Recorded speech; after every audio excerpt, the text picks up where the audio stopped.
बिस्मिल्लाहिर्रहमानिर्रहीम। जदीद रिवायती तालीम के हवाले से अल्लामा इकबाल के चंद एक अशार आपके सामने रखते हैं। अल्लामा इकबाल फरमाते हैं, खुश तो हम भी थे जवानों की तरक्की से मगर, खुश तो हम भी थे जवानों की तरक्की से मगर, लब खंदा से निकल जाती है फरियाद के साथ। अल्लामा इकबाल फरमाते हैं, हम अपने नौजवानों की तालीमी तरक्की से खुश थे। हम इस उम्मीद से थे हमारे नौजवानों की तालीमी तरक्की से हमारा मुल्क तरक्की करेगा, हमारी रियासत तरक्की करेगी, दीनी तरक्की होगी, मिली तरक्की होगी, रियासती तरक्की होगी। लेकिन ऐसा न हो सका। हंसते हुए मुस्कुराते हुए यही शिकायत भी हमारी ज़बानों से निकलती है कि हमारे नौजवानों की तालीमी तरक्की से न मिली तरक्की हो सकी, न मुल्क की तरक्की हो सकी। आगे फरमाते हैं, हम समझते थे कि लाएगी फरागत तालीम, हम समझते थे कि लाएगी फरागत तालीम, क्या खबर थी कि चला आएगा इल्हाद के साथ। अल्लामा फरमाते हैं, हम तो यही समझ बैठे थे, हम इस उम्मीद से थे कि तालीम हमें तमाम तर मुश्किलात से फारिग कर देगी, हमें तमाम तर मसाइब से, हमें तमाम तर मसाइल से हमारी तालीमी तरक्की निकाल देगी। लेकिन ऐसा न हो सका। तालीमी तरक्की से एक डॉक्टर बन के आए, हम समझे कि अब ये कौम के लिए, आवाम के लिए मसीहा बनेगा, लेकिन वो डॉक्टर मसीहा के बजाय आवाम के लिए, गरीब आवाम के लिए कस्साब बन के आया।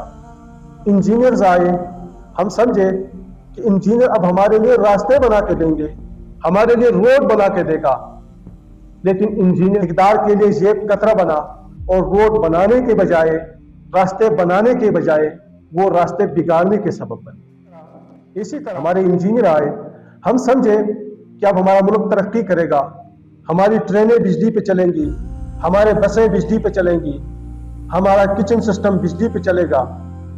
लेकिन हमारे इंजीनियर्स ने हमारे पास जो बची कुची बिजली थी उसको भी हमसे छीन के हमें अंधेरे में रख दिया। जहाँ तालीमी तरक्की है, जहाँ आला तालीम हासिल कर रहे हैं, वहाँ लोग ट्रेनें, अपने बसें, अपनी तमाम तर चीज़ें बिजली से चलाते हैं। हमारे यहाँ ट्रेन तो क्या, एक पंखा भी बिजली से नहीं चल सकता है, एक लाइट भी हमारे यहाँ बिजली से ऑन नहीं हो सकती है, तो हम क्या खाक ट्रेनें चलाएं। ये हमारे इंजीनियरों की कारनामे हैं। वकील आए, हम समझे कि वकील अब मजलूम का मददगार बनेगा, जुल्म को जुल्म से निकालेगा, लेकिन वकील बाहर आके कातिल का तर्जुमान बनता है, जुल्म का हामी बनता है। मतलब हम जो समझते थे कि रिवायती तालीम से हम मुल्क की मिली तरक्की करेंगे, कोई तरक्की हम न कर सके। तरक्की आपके सामने है, 75 साल हो गए हैं, हम किस तरक्की में हैं, हम कहाँ पहुंचे हैं, दुनिया कहाँ पहुंची है और हम कहाँ हैं। यही हमारी तरक्की है, हमारी रिवायती तालीम ने हमें ये तरक्की दी है। यही तो मुल्क के हवाले से हालात बयान कर रहे थे इस मिसरे में। दूसरे मिसरे में अल्लामा इकबाल दीन के हवाले से, मिली हवाले से हमारी जदीद तालीम, हमारी रिवायती तालीम के मिल्लत के लिए, दीन इस्लाम के लिए क्या किरदार रहा, वो दूसरे मिसरे में बयान फरमाते हैं। कहते हैं, क्या खबर थी कि चला आएगा इल्हाद के साथ। हमें क्या खबर थी, हम तो यही समझ रहे थे कि आला तालीम हासिल करेंगे तो हमारी मिली तरक्की होगी, दीन इस्लाम में भी तरक्की होगी, लेकिन वो न हो सका। जो आला तालीम हासिल करता है, जो रिवायती तालीम हासिल करता है, वो इल्हाद के दराने पे पहुंचता है, वो दीन से बेजार होता जा रहा है, वो दीन से दूर होता जा रहा है। क्योंकि हमारे इदारों में जो निसाब है, निज़ाम है, माहौल है, वो ऐसा ही है कि जो एक बंदे को इल्हाद तक तो ले जा सकता है, लेकिन दीन इस्लाम के करीब नहीं कर सकता। आगे आखिरी मिसरे में फरमाते हैं, घर में परवेज की शीरीं तो हुई जलवानुमा, घर में परवेज की शीरीं तो हुई जलवानुमा, लेके आई मगर तीशा फरहाद के साथ। अल्लामा इकबाल यहाँ पे हमारी जो रिवायती तालीम है इसकी तशबीह दे रहे हैं। शीरीं जो परवेज की बेटी थी, शीरीं और फरहाद की मोहब्बत से तशबीह दे। फरहाद को शीरीं से मोहब्बत हो गया, फरहाद ने बादशाह के पास निकाह का पैगाम भेजा। परवेज जो कि ईरान का एक बादशाह गुजरा है, उसने ये शर्त लगाई कि आप यहाँ से एक दूध का नहर निकालेंगे, इसके बाद मैं शीरीं का निकाह से करा दूंगा। फरहाद लगा रहा दूध के नहर निकालने में। फरहाद आखिरकार अपने मेहनत में कामयाब हो गया, दूध का नहर निकाल के तैयार किया। इतने में फरहाद को खबर पहुंचती है कि शीरीं मर गई है, शीरीं अब इस दुनिया में नहीं रही है।